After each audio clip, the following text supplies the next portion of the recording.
Abby finds herself at the train station, where a young Japanese boy kindly retrieves her lost lipstick cover and returns it to her. Abby, a young American girl, travels to Tokyo to be with her boyfriend Ethan, who unexpectedly ends their relationship and relocates to Osaka for work. Despite the heartbreak, Abby chooses to stay in Tokyo, holding on to the hope that Ethan might return. At a club, Abby encounters Ethan, but he leaves her at the bar. A gay American named Charlie invites her over, and Gretchen, who knows Ethan, offers Abby a job as a copy editor at a Japanese law firm. However, Abby finds herself with little to do at the firm. Gretchen, working as a hostess, also offers Abby support. Abby and Ethan engage in a passionate make-out session in a taxi, making the driver uncomfortable. They continue their intimacy in the apartment. When Ethan is called to leave for Osaka, Abby expresses her desire to go with him. However, Ethan insists against it, citing his work commitments and uncertainty about when he'll return. He gaslights Abby, implying that she's the only one wanting to follow him, leading to the end of their relationship. Despite Ethan's vague promise to return, Abby follows him while wrapped in only a towel, drawing attention from onlookers. At the law firm, Abby struggles to find meaningful work. Frustrated, she returns to her apartment, where she smokes and drinks beer in the windy atmosphere. Feeling empty and sad, Abby notices a ramen shop that seems magical to her. Despite messaging Ethan repeatedly with no response, even while apologizing, she decides to venture out into the pouring rain.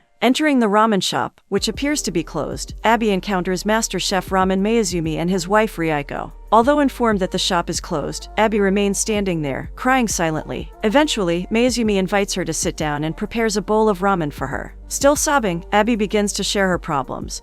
But Mayuzumi and his wife struggle to understand her, thinking she may be a bit unstable. Despite the language barrier, they convey their concern through body language, encouraging Abby to eat. As Abby continues to cry, she expresses her troubles in English to Mayuzumi, explaining her post-college uncertainty and the pain of her recent breakup. The couple listens attentively, although they do not understand her words. Mayuzumi offers her the ramen, urging her to eat, and Abby complies. While eating, Abby notices a waving cat figurine and experiences a hallucination where she imagines it moving, adding to the surreal atmosphere. After savoring every last bit of ramen, Abby begins to feel better. She offers payment to Mayuzumi and his wife, who, in a heartwarming gesture, refuse to accept the money and even gift her an umbrella. Back at work, Abby inquires with her colleague about making ramen. However, her friend explains that crafting ramen is a challenging task that requires proper training and expertise. Despite this, Abby returns to the ramen shop with a wary expression. Mayuzumi notices her difficult day and decides to make ramen for her. In that moment, Abby witnesses Mayuzumi's impressive ramen-making skills, finding them absolutely mesmerizing.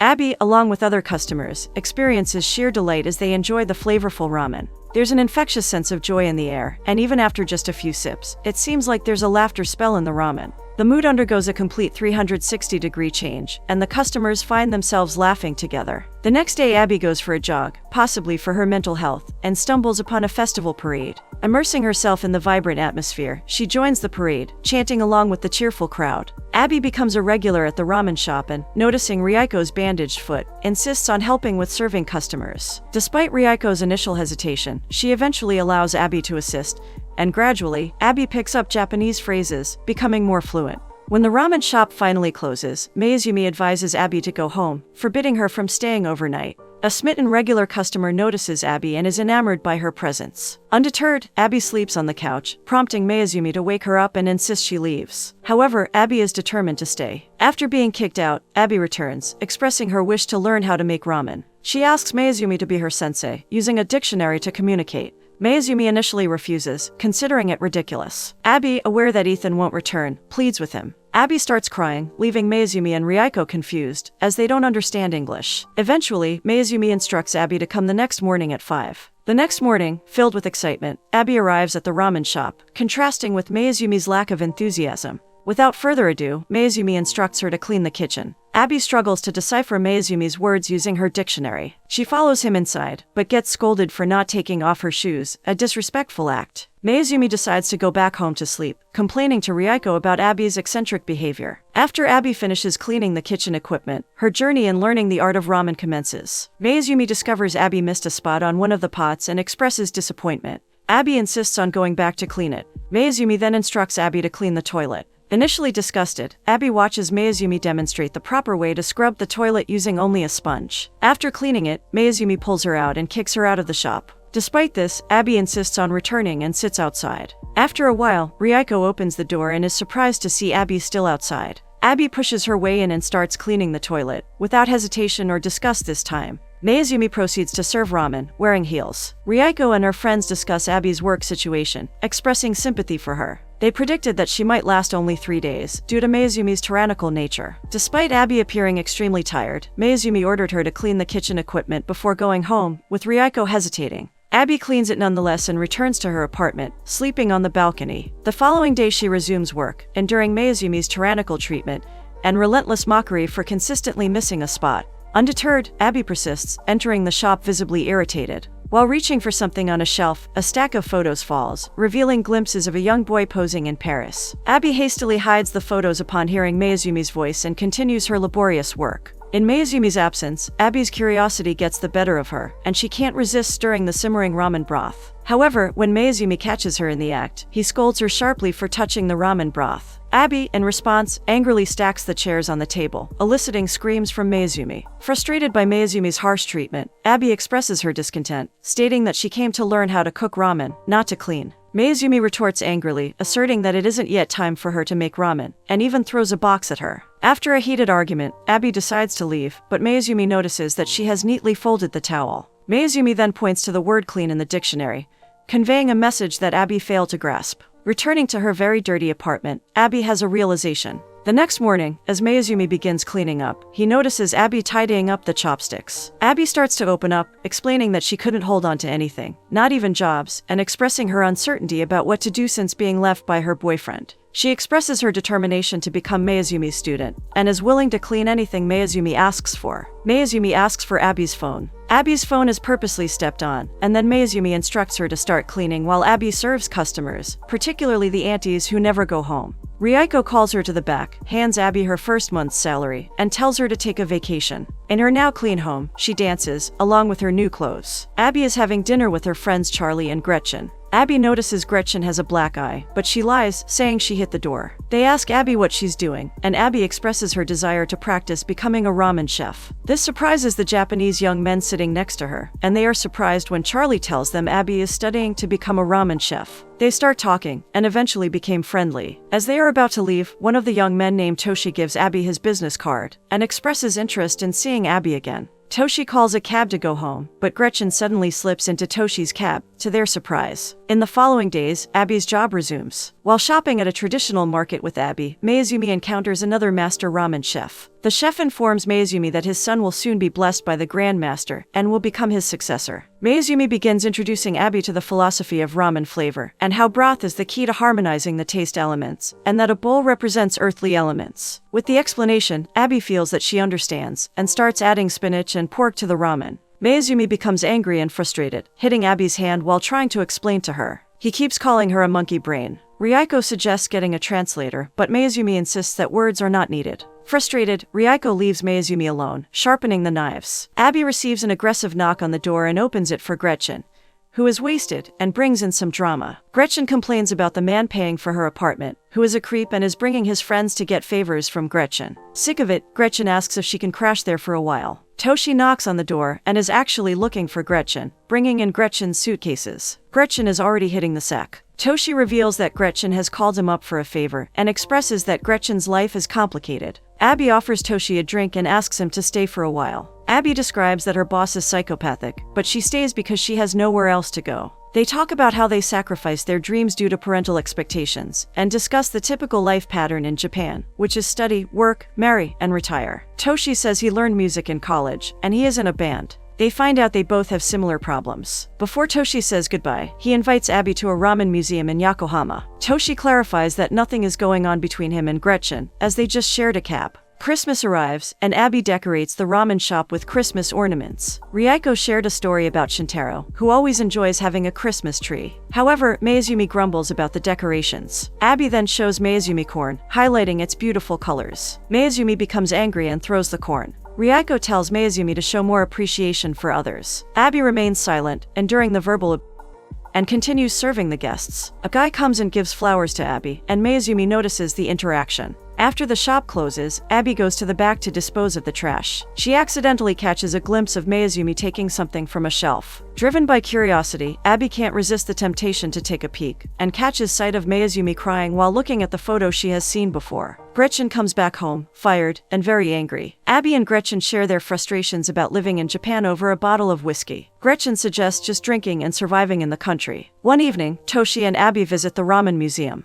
They seem to enjoy sampling various types of ramen, and their relationship appears to be growing more serious. Toshi reveals a moment in his childhood where he wanted to escape from Japan, and kisses Abby. In the market, Mayuzumi drags Abby along. News about Abby working with Mayuzumi started to spread, and became a topic of conversation and jokes among the people around. Yutagawa, another master ramen chef, sees Mayuzumi's decision to teach a foreigner how to make ramen as a disgrace. Mayuzumi tells them to get out of his business. Yutagawa challenges Mayuzumi to have his student make ramen and be blessed by the Grand Master Chef. Confident that his student will be blessed, Mayuzumi declares that he will never make ramen again if his student fails. Mayuzumi continues teaching Abby about the ramen broth. Back at the shop, he calls Abby to name the ingredients, but Mayuzumi is pissed and hits her on the head. However, Abby still struggles to understand how to perceive ramen with her spirit, rather than her mind. In the midst of frustration from being scolded, Abby brings up the incident where she saw Mayuzumi crying over a photo, and mocked him. Mayuzumi appears shocked and berates Abby. Abby fights him back, continuing to mock him. He then leaves, and Abby feels a sense of victory. It is revealed that the person in the photo is Shintaro, Mayuzumi and Ryuko's son, whom they haven't seen for 5 years. Shintaro had sent a scarf for Abby. Abby and Toshi are in the room, acting sweetly. As Abby starts to focus on learning to make ramen, she has to face the reality that the pain she once experienced would resurface again. Toshi is about to leave for Shanghai to work there, and invites Abby to join him. Toshi explains that he cannot refuse, as the Japanese way is to just obey and not complain. However, Abby chooses to continue her training to become a ramen chef. Abby begins crafting her own ramen broth, and asks Mayuzumi to taste it. Mayuzumi, seemingly indifferent, eventually glances at Abby's ramen broth and shakes his head. After only a brief look and without tasting it, Mayuzumi discards the ramen broth because it lacks soul. One night when the shop is already closed, Abby makes the ramen broth again. Mayuzumi comes to taste it, but Abby's broth still falls short. Abby, feeling desperate, asks Mayuzumi how she can infuse soul into a ramen broth. The next day, Mayuzumi and Abby travel outside of Tokyo. Mayuzumi then invites Abby to meet his mother and asks for help. After trying it, Mayuzumi's mother comments that the broth tastes bland.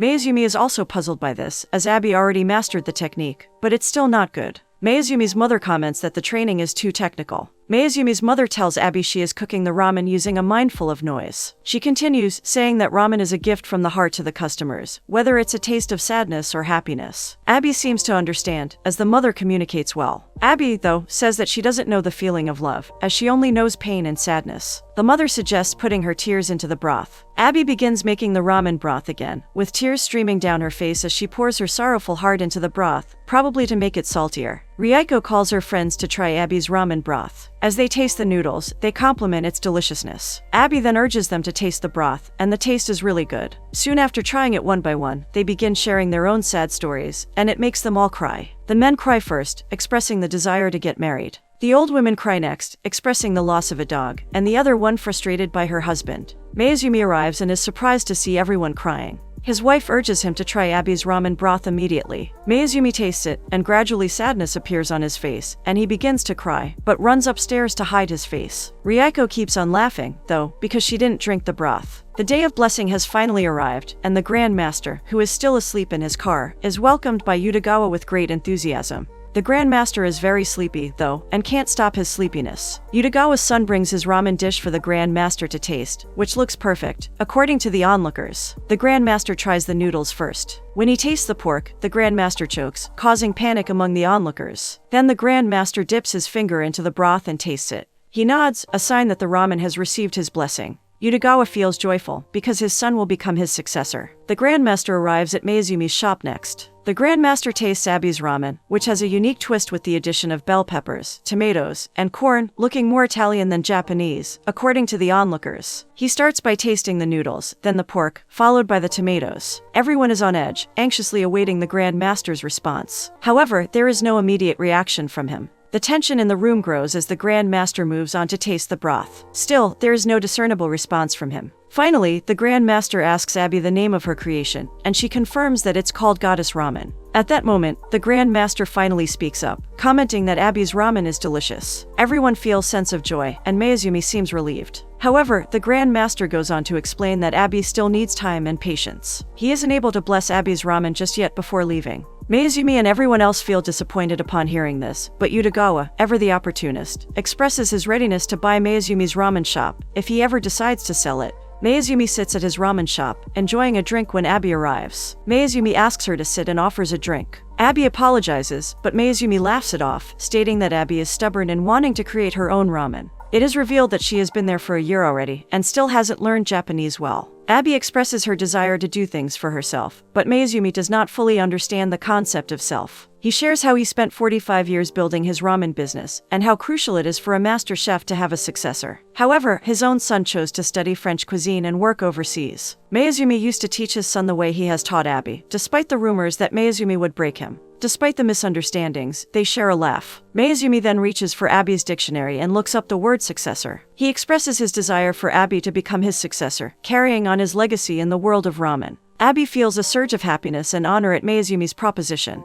As the time comes for Abby to leave and return to America, the patrons pull her into the parade. She climbs the shrine steps, and Mayuzumi watches her with a mixture of sadness and pride in his eyes while carrying the ramen lantern. 1 year later, Abby has opened her ramen shop in New York, which seems to be successful, with many patrons. On the wall of the shop, a photo of Mayuzumi, Shintaro, and Ryuko is displayed, indicating that the family has reconciled. As Abby is preparing her ramen, Toshi arrives to meet her. He shares that he had quit his job and decided to pursue his dream of becoming a musician. Abby feels immense joy and welcomes Toshi into her ramen shop, which she has named the Ramen Girl.